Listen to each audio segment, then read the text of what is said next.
केंद्र सरकारने शेतकरी विरोधी अध्यादेश रद्द करावेत।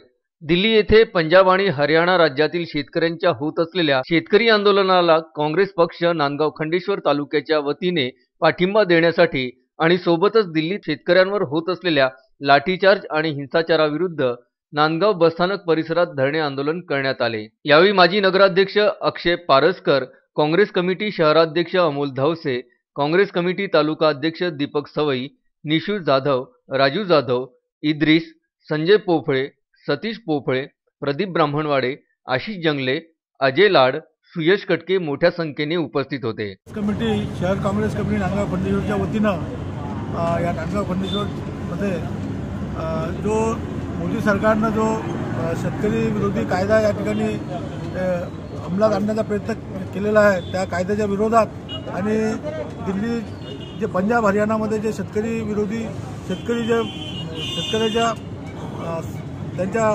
पाठिंबा देण्यासाठी मोर्चाला पाठिंबा देण्याच्या उद्देशाने या ठिकाणी आमचा महाराष्ट्र काँग्रेस कमिटीच्या वतीनं धरणे आंदोलन या ठिकाणी आयोजित केलं होतं। त्याचाच एक भाग म्हणून आम्ही नांदगाव खंडेश्वरमध्ये सुद्धा एक धरणे आंदोलन तालुका काँग्रेसच्या वतीनं या ठिकाणी केलेलं आहे। उत्तम ब्राह्मणवाडेंसह उमेश चव्हाण, विदर्भ न्यूज, नांदगाव खंडेश्वर।